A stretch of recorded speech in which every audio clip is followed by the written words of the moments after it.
Tujuan dari bikin podcast The Halo Oleh Institute podcast ini apa sebenarnya? Apakah karena sudah tidak banyak yang minta survei atau bagaimana?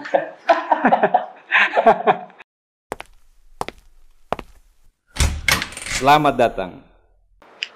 Oke, kembali lagi bersama saya Rahim Laode di podcast andalan kamu The Halo Oleh Institute Podcast. Dan spesial hari ini saya bersama yang punya podcast ini.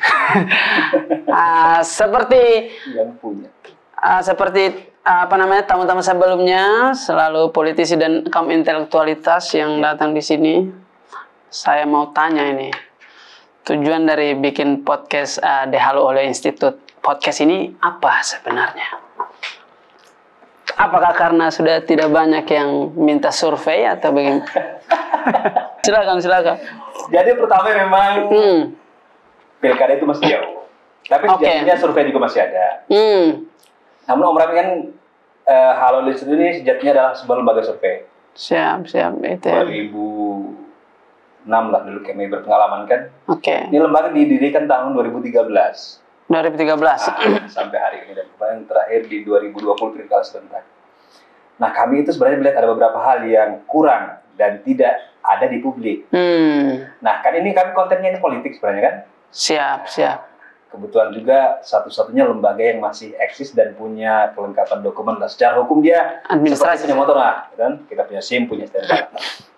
Tapi sebenarnya tidak banyak orang yang ingin menjelaskan ke publik tentang tokoh itu siapa. Secara personal kan, bukan hanya sekedar angka, survei dan yang ada kan cuma baliho, kan orang nggak bisa bicara dengan baliho. Siap, biar ada sarana untuk jauh lebih luas lagi mereka bercerita. Itu yang pertama, kita ingin memperkenalkan ke publik apa yang diperbincangkan sebenarnya di The Halo Oleh Institute itu kita buka ke publik.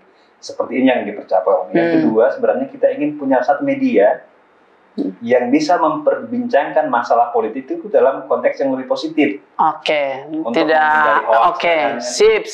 Artinya kan kalau dalam politik itu lebih banyak masalah hoaxnya, propagandanya. Nah, kita mencoba lah satu jam. Oke, berarti masuk ke pertanyaan follow up-nya dong. Kenapa maksudnya harus politisi semua? Maksudnya di antara banyaknya tokoh, maksudnya kayak tokoh aktivis di bidang lingkungan dan lain sebagainya kan lumayan juga bisa jadi inspirasi itu. Kenapa harus?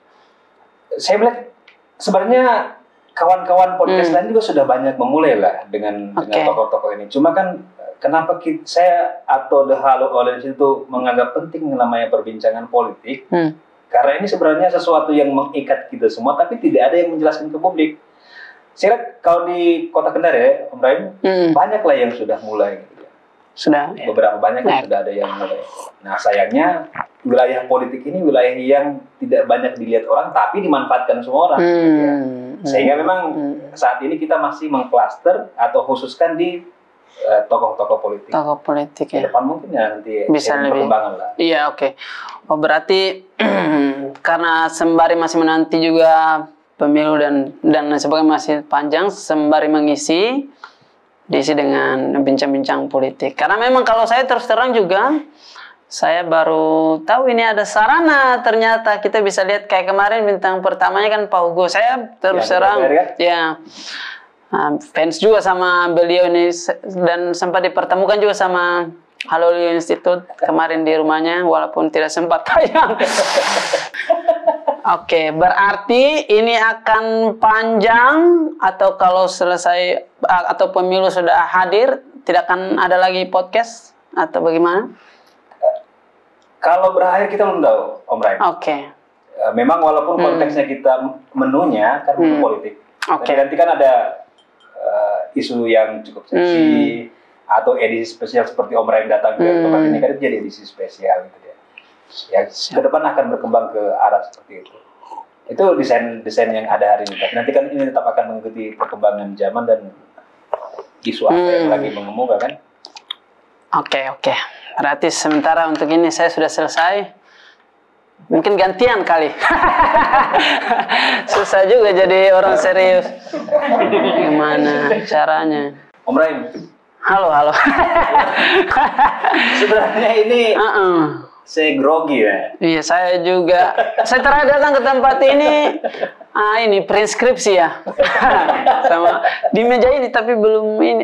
Ya preskripsi kok. Banyak dulu bahkan. Jadi lama lah. Oke, selain Haleo Institute menjadikan bupati dan gubernur, dia juga menjadikan Raim Laude SPD. Tempat ini. Di sini print ya kan? Di sini print di sini gratis waktu itu. Om Raim sibuk apa sekarang? Sekarang saya sepanjang memang Desember ini agak gatal di kepalaku ini. Sepanjang Desember saya mau di Sulawesi, ceritanya kita mau ambil libur, ceritanya ternyata. Buat persiapan nikahan atau apa? Salah satunya itu juga. Oh gitu? Jadi sudah jelas ini rencana? Ya, belum juga, semoga. Satu itu kedua mau libur, mau ketemu orang tua, mau ketemu adik-adik. Kebetulan kami ini keluarga terpisah-pisah, ini ada di Bau-Bau, ada di Kendari, ada di Wanci. Jadi kerjaan sepanjang Desember ini ke Wanci, ke Kendari, mau ke Bau-Bau lagi. Ternyata tapi orang lihat kita di Sulawesi, ada-ada saja kerjaan ini. Ya kita ambil saja. Gitu. Uang-uang juga tuh. Tapi datang di sini. Ya semoga. Saya juga sempat ke rumahnya Komang juga main-main dan lihat tentang budaya Bali itu dan. Tapi sudah ada persiapan dengan Komang. Persiapan kan sebenarnya bukan tentang uang semuanya nih. Saya baru sadar tapi. Apalagi beberapa tahun terakhir ini saya lagi perbaiki ngajiku ini, saya perbaiki mengajinya saya karena datanglah di sini. Iya. Di sini belajar ngaji juga.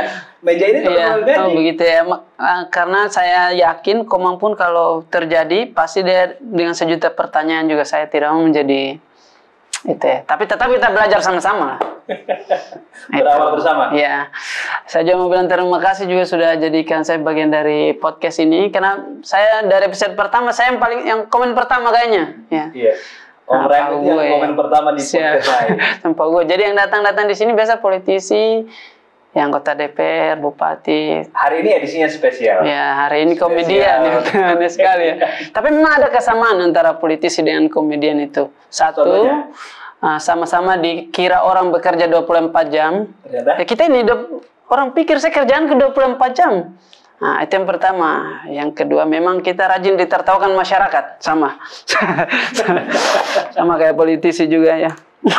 Tapi Raim kemarin saya sempat dengar kabarnya tentang Wakatobi. Cerita Desember itu apa sebenarnya? Iya, Desember kan. Saya juga, kita pun orang Wakatobi itu sangat senang dengan Desember dan bulan 11. Bulan 11 apa? November dan Desember itu dekat karena Wakatobi Wave dan ulang tahun Wakatobi 18 Desember.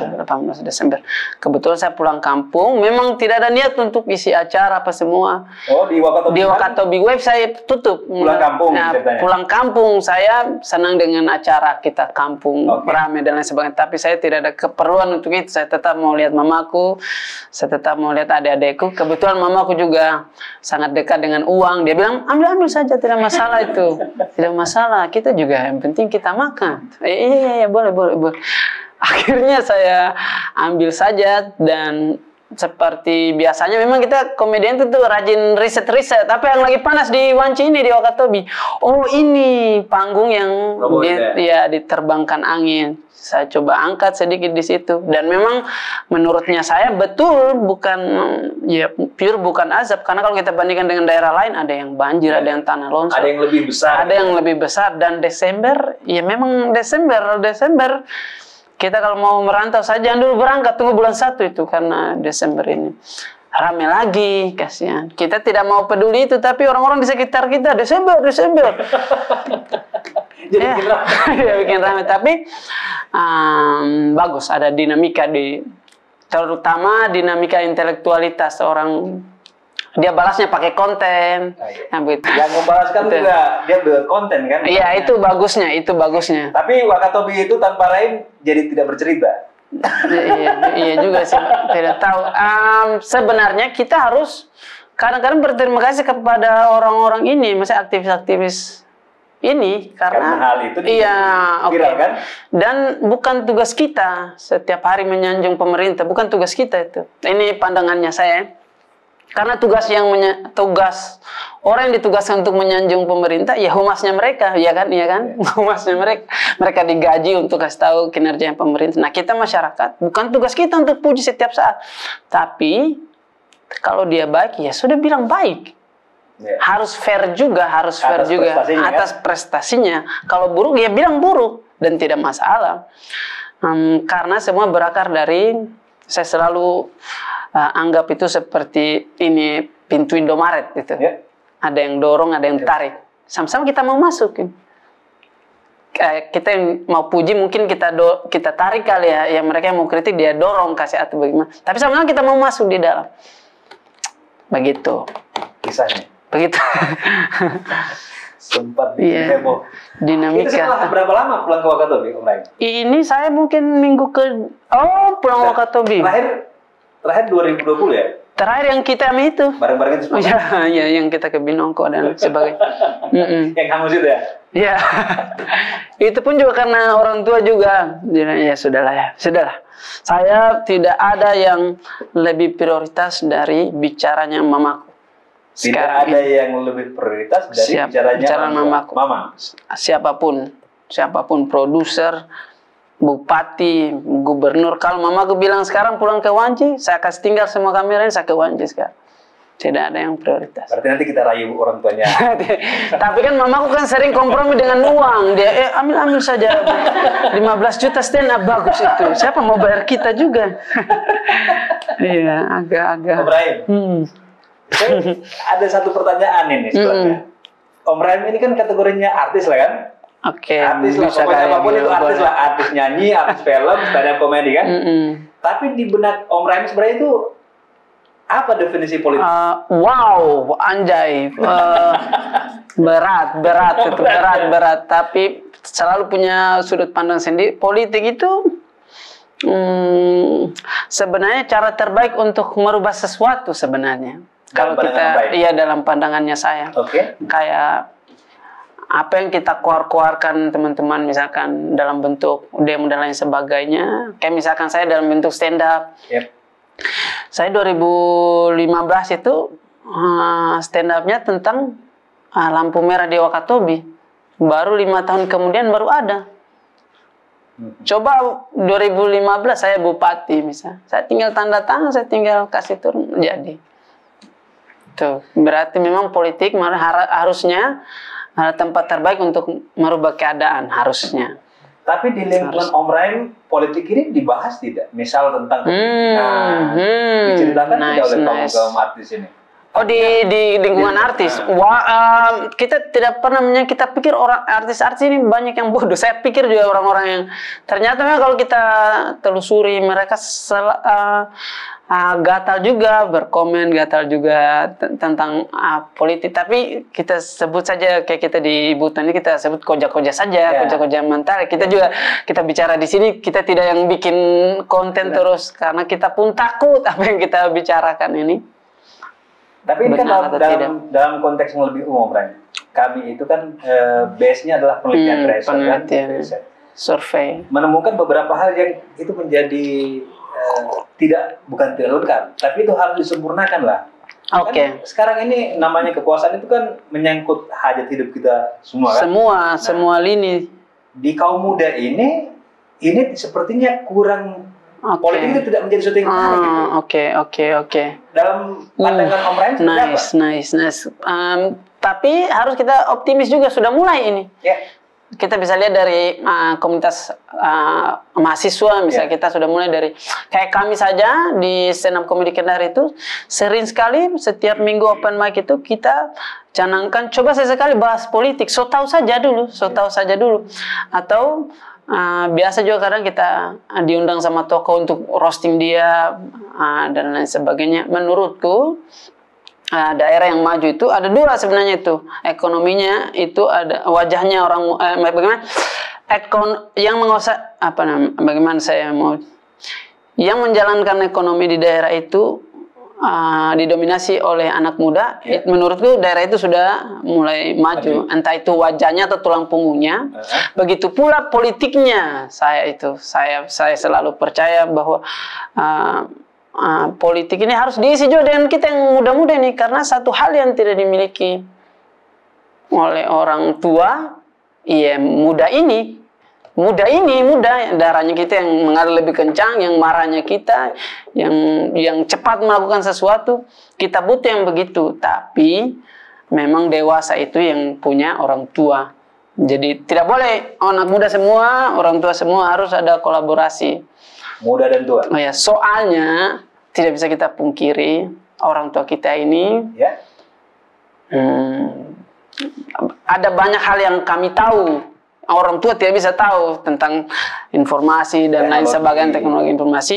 Jadi bagusnya ini kita kolaps antara yang tua dengan yang muda. Kita tidak mau hilangkan karena kedewasaan hanya mereka yang punya. Kita kan mau kerja saja, tidak, kadang-kadang tidak ukur ini baik atau benar atau itu kali. Tapi ini cuma so tahu saja. Tapi yang namanya politik itu tetap diperbincangkan sekarang. Diperbincangkan. Baru mulai.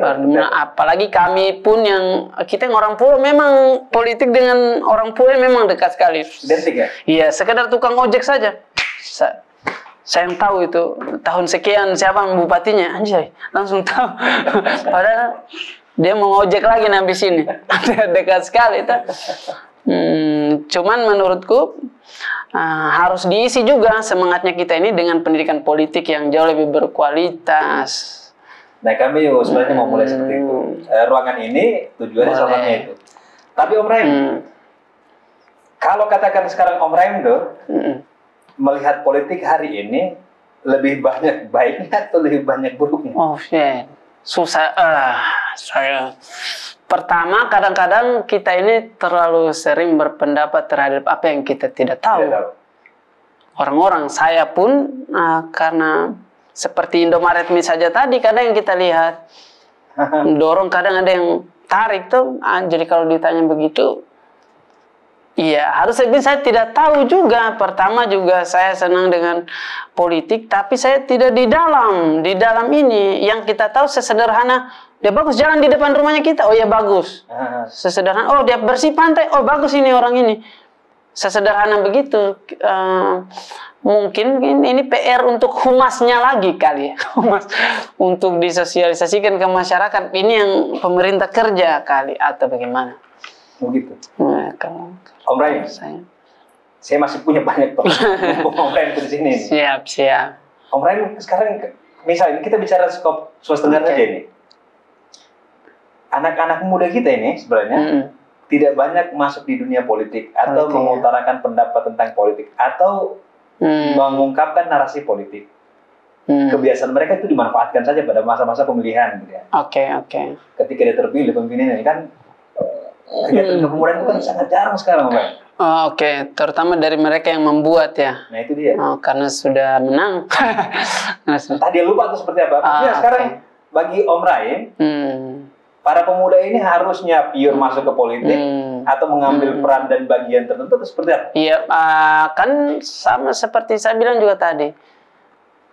Sebenarnya bukan tentang kita mau jadi apa, tapi memaksimalkan posisi kita sekarang.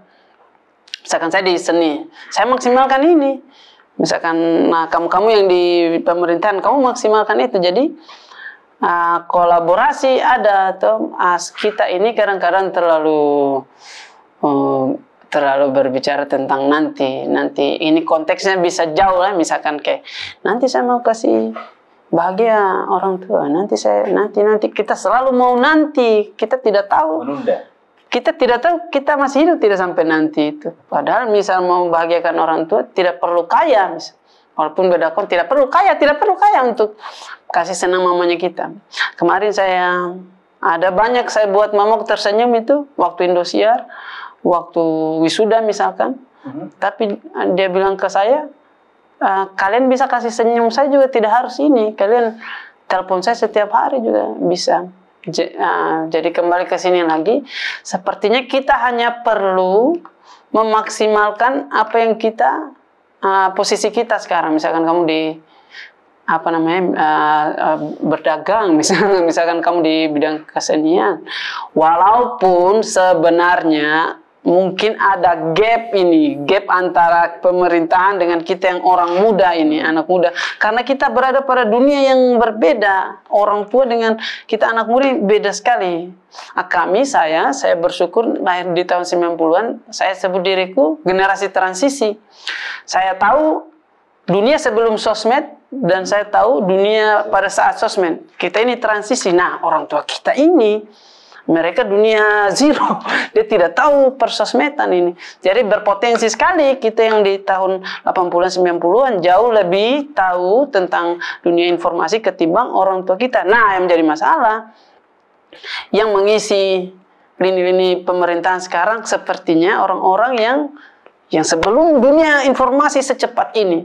Jadi ada gap di antara ini. Itulah penting sekali generasi muda ada di sekitar mereka ini. Bukan kita gusur karena wiser, apa namanya Kak? Wiser itu apa Wiser itu bukan wibawa sih. Wiser apa ya? Lebih dewasa, bijak. Itu yang anak muda tidak tahu nih. Kalau kita ini kerja saja, jadi harus tetap kolaps. Sama seperti di Kendari saja ini. Saya kan pelaku seni juga nih. Yeah. Ada tidak ruang yang dibuat oleh pemerintah untuk? Nah itu dia. Saya bikin konser yang saya gratis main di gedung itu dari pemerintah. Ya mungkin ada, tapi kami tidak tahu caranya untuk masuk di. Ada gedung pariwisata misal, ada gedung apalagi perpustakaan sekarang lebih keren lagi. Tapi kita tidak tahu bagaimana mau hubungi siapa. Ada gap tadi karena perbedaan generasi. Saya harap ke depannya ini saya juga supaya kita yang industri seni bisa ke situ, orang-orang yang berdagang, masih anak-anak muda yang berdagang bisa juga dapat. Yang tidak ada itu kan orang sekarang ini, seperti orang kita memanfaatkannya atau komunikasinya dengan siapa atau di mana kita mau ini ketemu dengan siapa dengan siapa karena ketemu dengan tim sukses ya.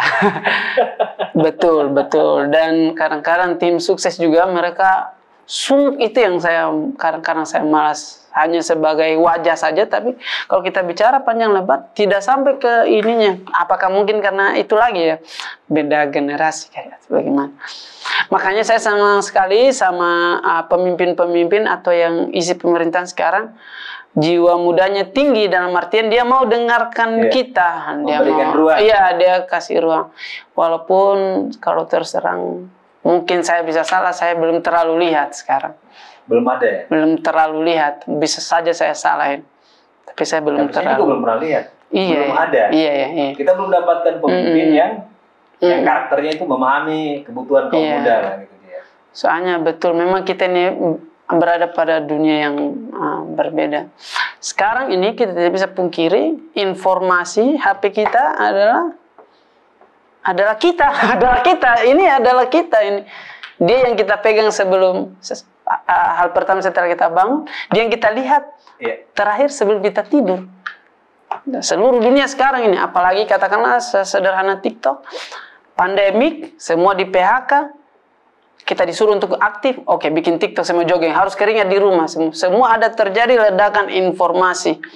Ledakan informasi bahayanya apa? Hoax susah difilter. Kalau ada yang tanya bagaimana menghentikan hoax, saya sempat jawab pada beberapa seminar, saya bilang hoax itu sama dengan fitnah. Fitnah itu produk akhir zaman. Kita tidak bisa hentikan fitnah sekarang karena kita sudah berada di akhir zaman. Kita tidak bisa hentikan bukan berarti kita tidak bisa memperlambat. Kita bisa mengurangi. Itu. Tapi bentar, sebelum handphone itu sekarang menjadi sesuatu yang lebih dekat dari dari apapun. Lebih dekat dari kamu tuh. Iya, makanya tidak bisa dipegang dia. Iya, banyak notifikasi aneh di. Ya, begitu kalau saya. Jadi kami ini sementara menatap 2024. Siap 2024. Tempat di mana nanti dilahirkan pemimpin-pemimpin yang kita baru harapkan seperti yang kita perbincangkan. Menurut Om Ryan, pemimpin karakter seperti apa yang ada di benak Om Ryan untuk 2024? Oke, menurutku semoga banyak figur muda lagi ya. Maksudnya muda dalam artian bukan hanya tentang usia. Jasadnya. Tapi... Iya. Habibie itu dia bilang sebelum beliau meninggal, dia memang usiaku ini tua, tapi kalau mau bandingkan mindsetnya saya dengan kamu yang kuliah-kuliah ini, saya lebih muda daripada kamu. Ya, saya pengen ada orang yang seperti itu mindsetnya. Dan mau dengar sopan santun itu untuk saya ketemu Adi, sopan santunnya. Tapi ke pemerintah, tidak perlu kita tabe. Saya tidak perlu tabe, Pak. Tolong, tidak perlu. Betul, ke pemerintah kita tidak butuh sopan santun. Agak aneh bahasa ini, tapi iya deh. Tidak perlu sopan santun dalam artian tutur bahasa yang tabe sekali, perbaiki. Kita bisa kerjamu ini bikin baik-baik, tidak masalah. Mereka digaji oleh negara. Tugas kita juga bukan setiap saat menyanjung kamu. Humas, tujuan itu tugasnya. Humas dibayar oleh pemerintah untuk menyanjung yang sedang terjadi sekarang. Atau kita rame-rame protes kepada pemerintah, biar mereka bisa dengar gitu. Boleh, tapi dengan sarana masing-masing. Tidak harus di pertigaan kampus. Pakai tua gitu ya? Iya, tidak, menurutku itu masih sesuai dengan perkembangan zaman. Menurutku tidak relevan. Lagi tidak terlalu relevan, walaupun banyak teman-teman yang akan marah. Tapi dengan perkembangan teknologi sekarang. Teknologi, dan saya bilang tidak relevan bukan tidak. Maksudnya bukan. Masih banyak cara lain. Kenapa tidak berkembang? Iya. Kenapa cuma toa aja? Iya, aneh sekali. Kenapa kita mau protes anggota DPR, kamu protes di pertigaan kampus? Satu, tempatnya beda. Kedua, kita mau kuliah, jangan ini dan jangan halangi kita. Dan kenapa saya takut dengan temanku sendiri? Kenapa saya mahasiswa? Saya takut dengan kalian. Kenapa menurutku tidak terlalu relevan. Banyak cara. Kayak stand up komedi, orang kadang-kadang ya lucu-lucu saja, tapi jauh di dalam lubuk kita kadang-kadang kita sarkas juga. Kayak kemarin saja kita cerita tentang kekayaan. Menurut orang kaya, rumahnya orang yang kaya di kota itu rumahnya ada spot-spot ini refleksi, batu-batu kerikil kecil-kecil. Saya bilang berarti kita di Wanci kaya semua karena kita dari pelabuhan sampai rumah. Memang kita kalau kita lihat ya lucu-lucu saja, tapi di sisi lain, Raim dia bilang perbaiki jalan, misal perbaiki. Ada makna lain. Walaupun habis kita lihat yang iya juga ya. Itu anehnya komedi itu. Kali-kali. Orang-orang harus manfaatkan caranya sendiri. Iya, caranya sendiri. Kalau kamu ada dua pilihan sebenarnya dari generasi muda, kamu bisa menjadi anak muda yang capek bicara, atau yang bikin perubahan dengan cara yang lain. Sesimpel lampu merah yang di Wanci saja, saya tidak kita bahas di stand up, walaupun butuh waktu, tapi masih terjadi itu, maksudnya banyak cara. Tapi kemarin waktu ke lampu merah Wanci sudah merah, kuning, hijau atau masih kuning aja? Kuning saja sih sebenarnya, tapi ya sudah. Yang penting kita ini nih yang kalian minta, walaupun kita tidak terlalu butuh. Padahal Pak Bupati, ya sudah. Biar orang kalau datang, oh ya ada. Raim ini kan komedian. Kalau saya selalu sebut seniman. Kalau komedian terlalu bagus? Bukan terlalu bagus. Seperti saya mengutuk diriku pada satu tempat, sementara saya rasa saya bisa lebih daripada yang saya rasa. Oke lah, apapun itu. Tapi Om Raim ini terkenalnya kan lewat sini. Iya betul, tidak bisa dipungkiri. Ruangan ini sebenarnya terlalu serius untuk sebuah perbincangan. Ya. Kita mau dengar dulu stand up. Kenapa tiba-tiba itu sama dengan saya misalkan bicara sebagai dokter. Oke, kita sudah bicara politik, silakan operasi kita sekarang. Tidak, beda konteks. Misalkan saya mau ajin begitu, silakan ajan sekarang. Tidak, beda konteks. Bukan tapi iya, harus hubungi manajerku dulu. Omang, karena itu kan profesi, itu yang saya bilang tadi. Gitu. Samanya kita dengan politisi, orang berpikir ini kerjaan 24 jam. Padahal politisi yang kerjanya 24 jam, malah yang rajin tidur mereka. Iya. Saya kenapa dituntut harus lucu setiap saat? Sementara itu kerjaanku. Saya melucu pas saya dibayar itu. Sementara yang dibayar 24 jam untuk bekerja, lebih banyak liburnya. Lebih baik tidurnya? Ya. Aduh, banyak yang akan potong nanti tuh. Rame lagi di Wakatobi online. Ya sudahlah. Sudah.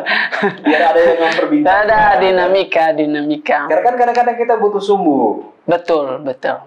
misal kita bicara sebuah tempat, kita terlalu serius untuk sebuah masalah. Kadang-kadang kita sudah tidak bisa untuk bercanda. Jadi hal yang kita bercandakan untuk kebutuhan baik itu dianggap sesuatu yang tidak baik. Bisa jadi ramai. Nanti ada peristiwa Desember Club. Desember Club. Tapi saya sangat respect sekali kepada orang yang di politik, entah pemerintah atau anggota dewan kali, yang yang tidak masalah dibercandakan menurutku. Karena selalu saya rasa salah satu tingkat dewasanya orang itu apabila kita tertawakan dia tidak baper. Saya selalu percaya itu, saya selalu percaya. Untuk kita, kalau pengalaman Om Rahim di Sultra, baperan atau sudah menerima dengan ya ada beberapa, kayak Pak Hugo itu kayaknya orangnya santai deh. Tidak ada yang sesantai beliau pakai kemeja, yang santai, yang bicara yang berapi-api. Kalau ada dua nama kali ya, Wakatobi yang paling saya salut, satu Pak Hugo, Insinyur Hugo, kedua Laude Kamaludin yang musisi kamus. Cuman dua orang itu yang menurutku yang kayak Pak Hugo saja.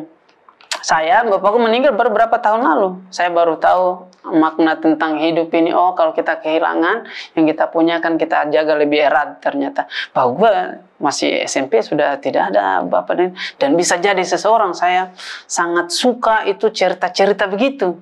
Dan saya pengen jadi orang yang itu. Saya sudah ada buktinya dan saya buktikan. Bukan berarti kita hidup lahir di tempat yang lister setiap hari tidak lancar.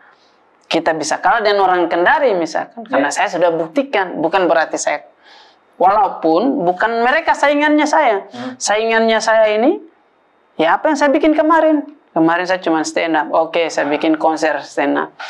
Habis ini, saya bikin lagu. Saya bikin... Tuh, saya pengen jadi itu. Jadi cerita-cerita ini. Saya cerita sedikit tentang cita-cita. Sedikit saja. Boleh. Saya ingat sekali 2009 hari pertama SMA. 2009 hari pertama SMA itu menjadi hari terstruggling dalam hidupku karena tentang dunia SMA. Ya Allah, begini padahal SMA ada yang baku pukul di ya Allah, kecilnya badannya kita ini. Tapi pas kita dikasih kumpul pas MOS itu, saya ingat sekali pembimbingnya kita, pembina MOS, dia panggil siswa satu-satu, introduksi sama kasih tahu tentang cita-cita. Di antara semua cita-cita itu rata-rata semuanya sama deh. Yang laki-laki mau jadi polisi, yang perempuan sudah dokter, suster. Di antara semua ini, pas saya maju, nama saya Laude Raimudin, pas ditanya cita-cita, ada waktu saya diam, baru saya bilang astronot. Itu semua orang ketawa. Astronot. Terus saya tahu persis saya tidak akan jadi astronot, tapi saya harus bilang astronot karena pertama cita-cita gratis.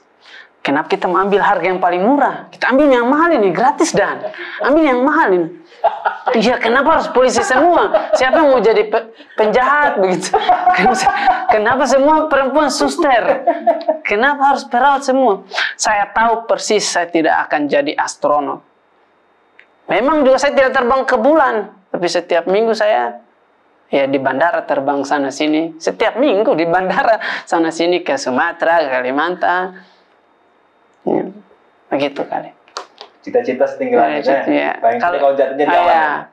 Kalau itu Soekarno kali yang bilang, Soekarno setinggi langit. Ya, kalau kau gagal, kamu jatuh di antara bintang-bintang katanya.